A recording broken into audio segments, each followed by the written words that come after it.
Welcome to the Unstoppable Pursuit podcast, where we're pushing the limits in business, life, and health. Today, it's episode 26, and we are talking about the 6 ways to enhance value and accomplish more. It comes from the book, What Motivates Me, by Adrian Gostick and Chester Elton. I'm Brian Benson, and next to me, well, he's got the largest tramp stamp in the world, Michael Stahl, ladies and gentlemen. It's funny. Check out my IG, Instagram, to see that picture. It's not what you think. It's definitely not what you think. But hey, he wrote a book called Dominate Your Day. You guys are going to want to check it out on michaelstahl.com, and we're going to dive right into this today. Let's go. Constantly comparing yourself to others will wreak havoc on your peace and make you miss out on your blessings and opportunities on your personal journey. Be thankful for what you have and where you are going, because the path is unique to you specifically. Capitalize on your journey. Absolutely live in the moment, as important experiences will arise that allow you to truly live life.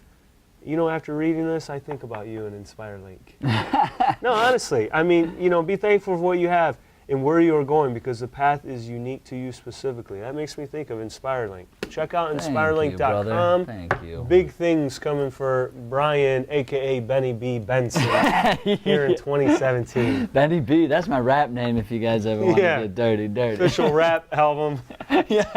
Brian Benson coming here in early summer 2017. Man. So, what we did was we went through this book, What Motivates Me, and we found this amazing chapter called Sculpting Strategies for the Achievers. So this is all about how to enhance value and accomplish more. This is so important. This comes from this book. Actually, they did studies to find these things about people who achieve more. So these 6 things we're going to go through are actually studied and researched, and this is what high achievers do. So we ain't making this up, people. We ain't making this up. This is actually science. And 60% of the time, it works every time.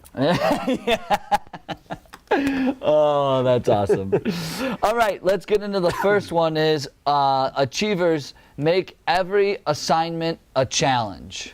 I like this one. This is probably my favorite, I think, out of all of them, because for me, being an athlete my entire life, like, everything is a competition. And Lindsay will tell you this too, that no matter what we're doing, I always seem to, the competitive spirit comes out within me. And I think that any successful entrepreneur, and not just successful entrepreneurs, but anyone that pursues entrepreneurship, or, you know, pursues obtaining that optimum physique, you know, and level of health, I think that they look at everything as a challenge, because I think it brings out the best in you.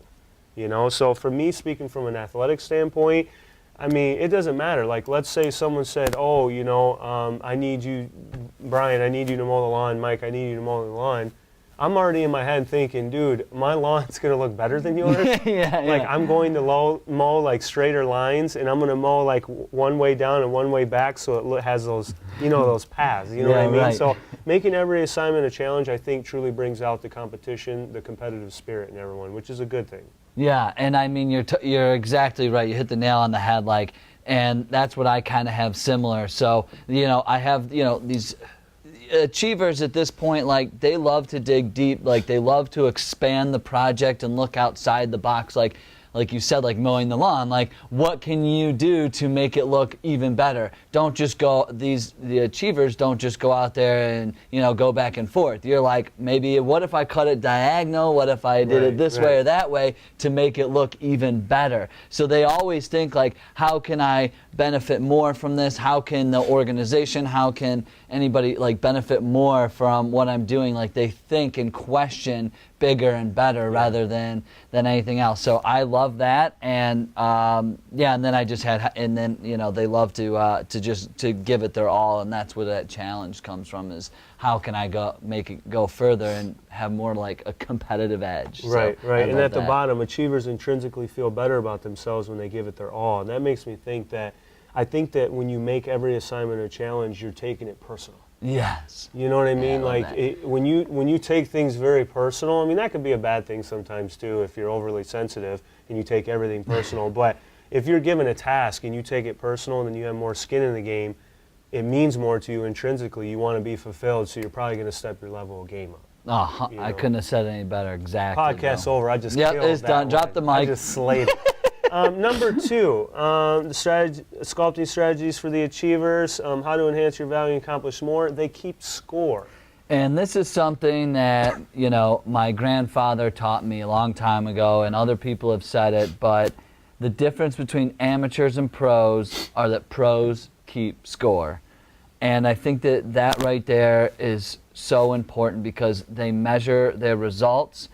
You know, what's the ROI and what they're doing? Mm-hmm. You know, what is what they're doing measurable? Can they see, hey, look, I've made a bigger leap here, or I've done better, or, you know, I think about golf and like Tiger Woods, like I go out there and, you know, I just hack it up. I don't keep score. This guy looks and keeps score on everything he does. They're always keeping tallies, like, right. Oh, how many sales calls I make today? Like, oh, how, like, right. And measure against that from the day before, so they know they're constantly getting better. They don't stay mediocre. They allow those past experiences and things that they did yesterday to drive them to do better the next day. Right. Wow, you just killed this one. I don't have much to add to that other than I think in order to be a good achiever, in order to improve, you have to keep score. Mm-hmm. When you're keeping score, you're reporting to yourself. Like for me, when I used to play basketball and practice, I knew the day before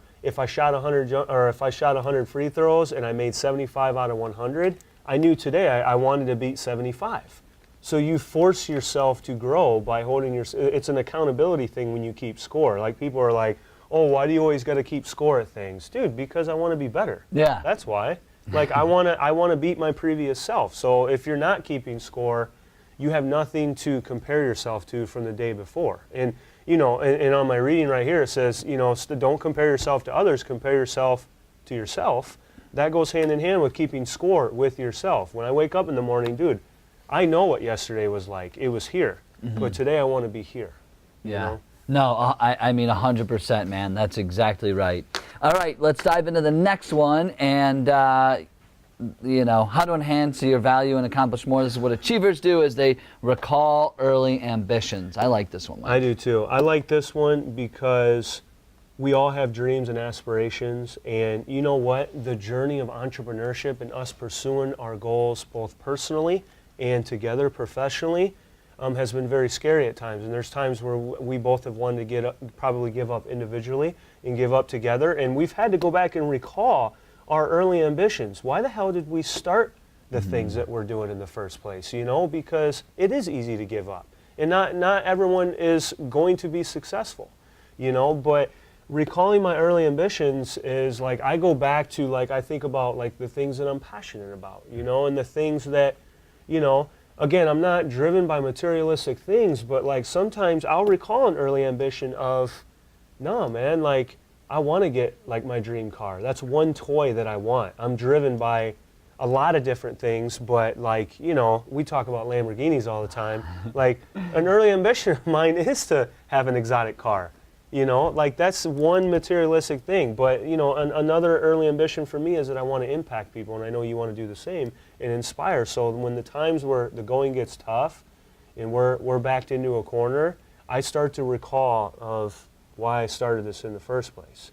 You know, not to give out all the information on InspireLink, but for your personal thing, when the going gets tough, you recall like, well, why did I start this? Because I completely want to disrupt the educational learning system.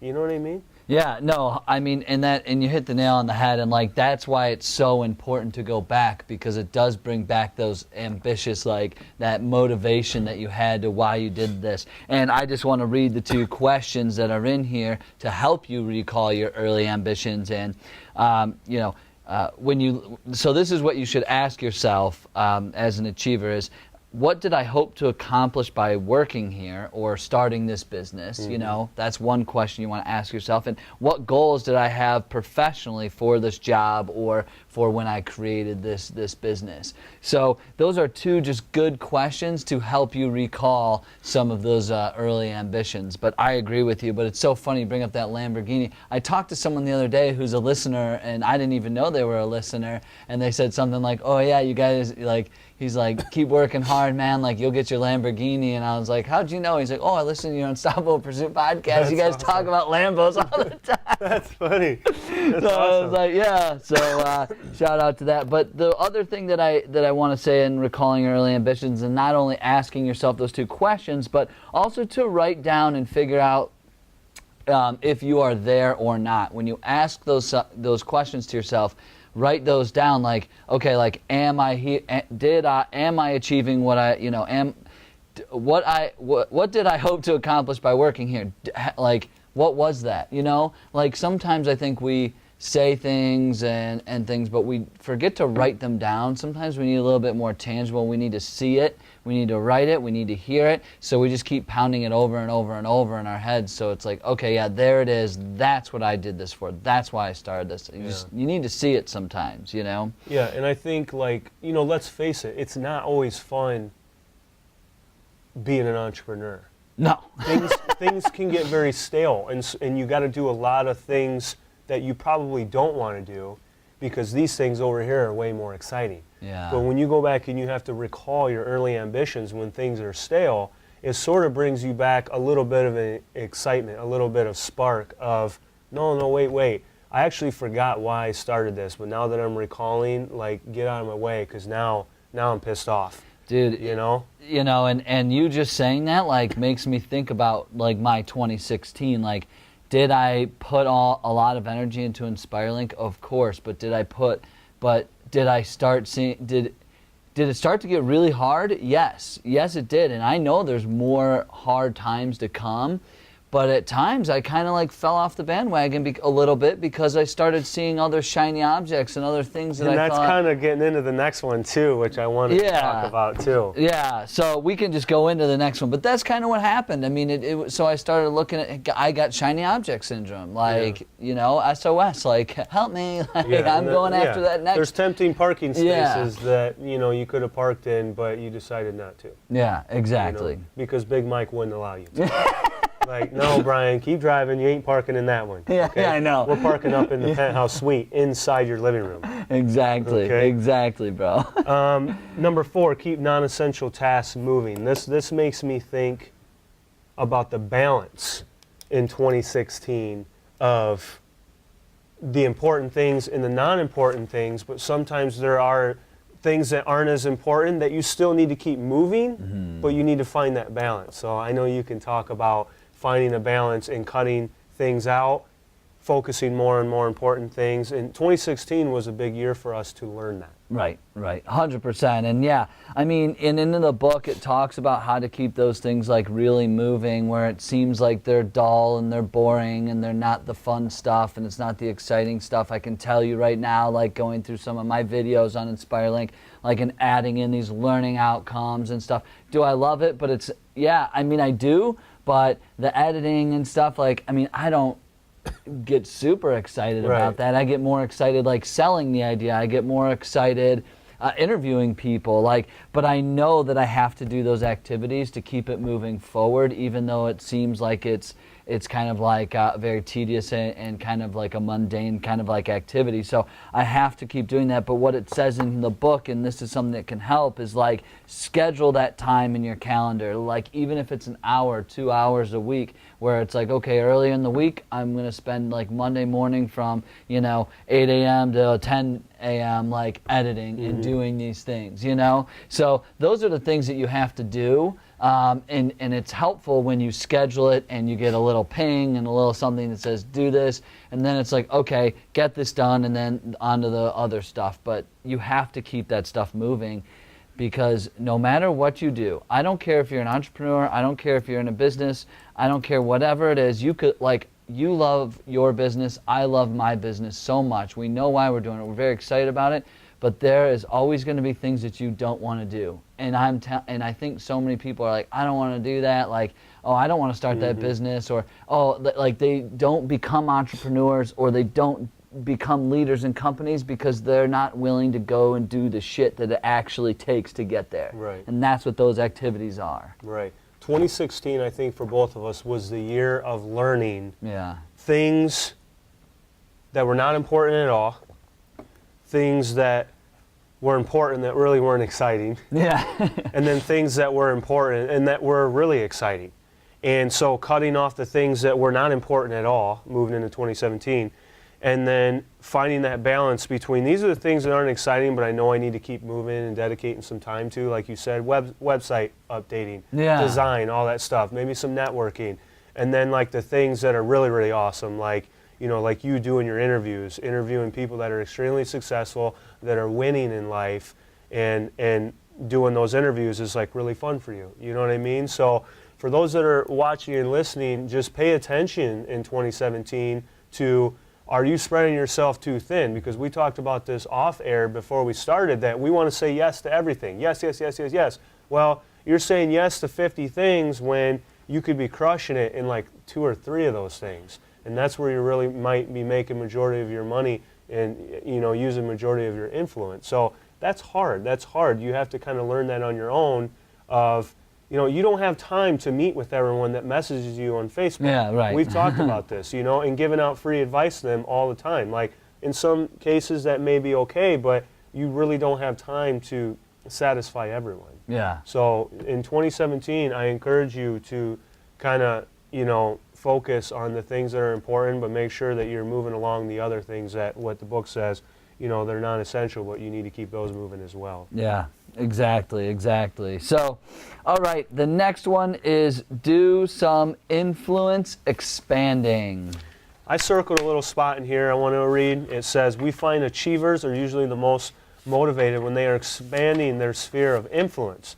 So they should identify where their skills need improvement and then seek out every training and educational opportunity offered by their organizations or opportunities that they can find on their own. So for this one, I kind of just think of, you know, continuing to step outside the box, you know, putting yourself in uncomfortable positions and forcing yourself to grow.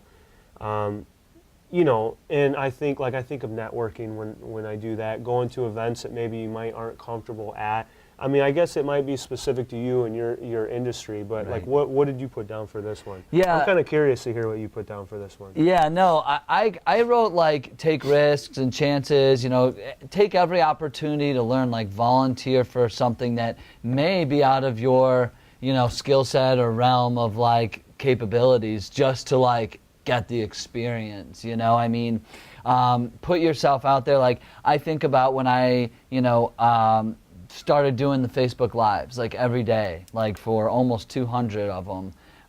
It was very much like scary at first. It was sort of out of the comfort zone. I didn't know, you know, I wasn't sure if people were going to care or listen. It was sort of like, oh man, this is like, but I saw it as an opportunity to like expand my influence, and I think we've gotten more listeners. I think that what it did for me is it also helped me with my presentation skills in a lot of ways. Like, you're pretty much getting up in front of a live audience like we are now and putting yourself out there to the world. Like, and I always was freaked out about that, but now I just like don't even have any worries or fears about public speaking or getting out there because I've put myself out there so much in that realm. So that was an opportunity to expand, you know, your influence, or at least for me it was. But I would definitely say, like, take every opportunity to that you can when there is a volunteer position open or a leadership position open. Like, be the one to raise your hand. Like, even if it's really hard, even if it's scary, even if it feels like you're taking this massive like risk, like. And even if it doesn't go exactly how you planned, like, I promise you, like, the learning experience is what you're going for. I just encourage people to take more learning, to do more learning experiences in that way. Yeah, it's broadening your horizons, you know. And it could be something like, you know, you wanting to have a greater influence on people, maybe starting a YouTube channel or something. Like, you know, we have a YouTube channel. We started an Instagram page for Unstoppable Pursuit. We developed a Facebook page for Unstoppable Pursuit, all so we could broaden our horizons and try to, you know, make it a wider influence of the people that we're trying to reach. So, I mean, it could be anything, like Brian said, getting a new certification, you know, but just keep in mind that whatever it is, like, that it's expanding your vision of what you want to do. Make sure that it aligns with you. Yeah, right. You know, because we just got done talking about eliminating some of the bullshit stuff that has absolutely nothing to do with your end goal. In 2017, you're trimming the fat. Like, get a certification or, you know, volunteer for something that you feel is going to maybe do a good cause, but at the same time, it's going to catapult you in the direction that you're trying to head. Yeah, right. It's either like there's good networking opportunity, it builds your leadership skills, it builds your public speaking, things that you want. And in here, it gives a good example. It's like we met many who ask mentors or bosses to tutor them every week in specific skills, such as budgeting or cold calling. Like, if those are things that you want to get better in, it's like, you know, take the risk, ask somebody to help you, and start getting, like, pushing yourself to get there. And that's what I think leads us into this next one, which is get a good coach. Yeah, get a good coach. This one really is good for you because I know you have a lot of mentors and influencers. And for me, you know, like, I consider my coaches like you and some of the my close friends that I do discuss business with. But I also follow a lot of coaches online, Grant Cardone, Gary Vaynerchuk, Andy Frisella, all these successful entrepreneurs that do offer daily advice on their social media accounts that I read and I actually take value and learn from, you know. Do you want to go into detail on this one? Yeah. I know you have a lot of experience with this one. Well, you know, and I always look for people who can coach or mentor, mentor me in any way. And you are a coach, Dan. I am a coach. So, I mean, I know what it takes, and you know, what it is, you know, even the best people, I mean, even Tiger Woods, Tony Robbins, Michael Jordan, if you think about all these, the greatest like athletes and you know, personal development people, like, they all have coaches. And their coaches have coaches. And the coaches have coaches. And it's so true, Mike. Like, and I think that gives accountability, it gives growth, but it also helps, like, an achiever make sure that they're pointed in the right direction. You know, like, if you think about it, Tiger Woods, yes, he's a very, very talented golfer, and he could get out there and play pretty good, but, like, if he's lined up wrong, if his swings is, I mean, like, centimeters off, where a coach could maybe just tweak a little bit of a movement and see something that he doesn't see. Exactly. That's what a coach does. That's what a good coach and a good mentor does, is they see this outside perspective. They could be truth tellers to tell you, hey, you're not doing this correctly. I think that it's so important to your success to either have formal coaches, informal coaches, people you watch online, like, to help you think things through. But I just think that having a good coach is going to help steer you and direct you to where you need to go. Yeah, because I think, and let's be honest, I think that we may not be as honest with ourselves as a coach would be with us. Right. Which I see this in the fitness industry a lot, is a lot of people that do fitness competitions, they know they could write their own diet, they could write all their own workouts, but you'll see people who are in awesome shape that are really experts hire a fitness coach to guide them through their 12 to 16 week prep going into a fitness show, because they know that they're going to get the truth from their coach. Yeah, exactly. They may look in the mirror, and I'm speaking from a health and wellness perspective, they may look in the mirror and think, I'm dialed in for this show. This is the best I look. A coach may say, you're pretty close, but I think that we could drop you maybe another 1.5% body fat and get you a little bit leaner. That could be the difference between you getting first place in a fitness competition and getting third or fourth place. Right. You know, so I think that, you know, we may not be able to see things on us, like what you said, that, you know, an external coach could give us an unbiased opinion and be honest about it. You know, like, maybe we might get our feelings hurt a little bit if we look in the mirror and we're trying to critique ourselves. So I think it's good to have a coach. I mean, for me, like, I did a photo shoot in the past, and I had a coach here in town do my nutrition for me. I did all my training, but I had him do my nutrition because, honestly, I didn't want to have to think about it. Yeah. You know, I've been coaching so many people for so long that sometimes I want to be coached too, where I don't have to put in the mental effort. I want someone else to do that for me. Yeah, and Mike, honestly, this is something that, you know, just struck a chord with me when you were talking, was be coachable. Be somebody who is good with constructive criticism, who's going to be open to other ideas, who's going to be able to listen, and then who is going to be able to take action, execute on these things. You have to be an open book and an open mind, and you have to be coachable, because I think sometimes we don't want that constructive criticism. We're like, no, I know what I'm doing. I'm in health and wellness. I've been doing this for years. I've studied under this. I don't need a coach. Like, look at me. Like those are the types of things you could have said or thought, you know? I mean, I could have said that in so many ways. Like, I'm like, dude, I'm a great goalie. Like, I was so good at goalie in soccer. Like, I was like, no, nobody can freaking coach. Like, I'm really good. Yeah. But then I was like, oh my gosh, like, once you start getting to the collegiate level, you're like, oh man, if I don't have a coach like pushing me every day, I'm not going to get any better. Yeah. But you have to be coachable. You just have to be open to it. Too many people aren't, and I think that they look at that and they say, oh, coach, that's just like stupid. Why do you need a coach? You know. And that's such an ignorant attitude. To think like, that you know everything about everything, you know, because you don't. And for example, like the people that I mentioned, those coaches, they even say to this day, and they're probably worth millions and millions of dollars, they are still learning every single day. Yeah. You know, that if you're not coachable, then you're not willing to learn. So you're not willing to be successful. Yeah, you're not willing to achieve at the highest level. You know, it goes back. I mean, in the book, they actually do talk about Tiger Woods. That's why I bring him up. But I mean, Kobe Bryant, LeBron James, you think about any professional athlete that's been at the very top, who's been the best of the best. They have a very regimented routine, and they do that through having great coaches and mentors. Mm-hmm.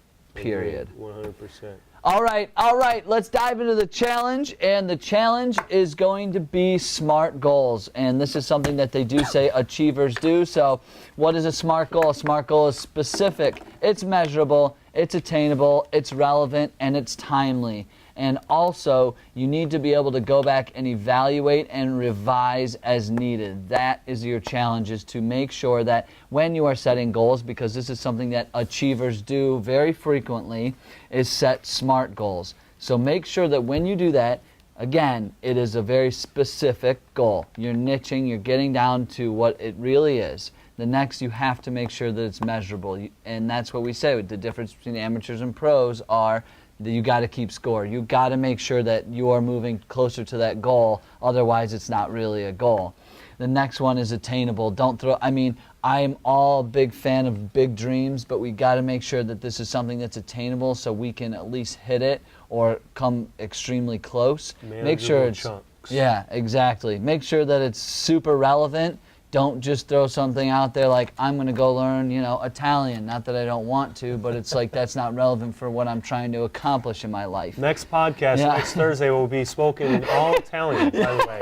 Courtesy of Brian. Pressure's on. Buonasera. All right. And then timely. So make sure that there's at least, it's time bound. Make sure that there's something that you're fighting against. Hey, look, I need to achieve this by when. Don't say, I want a Lamborghini, and then just throw it out there. I want a frickin' Lamborghini in 5 years. Like, that is it. Period. Like, it is in 5 years. You will see Benny B, with pigeons flying out. The pigeons. The smoke. Brian Benson rolls up to Blue Martini for a happy hour. He can afford the Lambo, but he wants them $3 50% off martinis. Right. That's exactly right.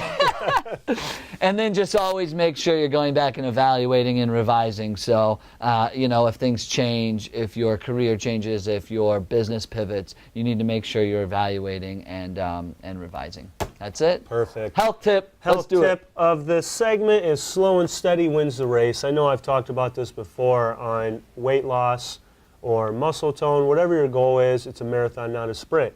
The point of this one, though, is that I see too many people that lose weight too quickly, or let's say they're trying to get ready for a fitness competition, and they're losing weight and they're losing fat almost too quickly to where they're actually losing muscle too. It's very hard to put on muscle, so you want to obviously maintain the muscle that you put on. So I tell people, it's slow and steady is much better than fast, because sometimes I've often seen it. Like for me, example, one time I went to do a photo shoot and I wanted to lose fat so quickly, and I did, that I got super skinny, and people were like, damn, dude, like you lost a lot of muscle too.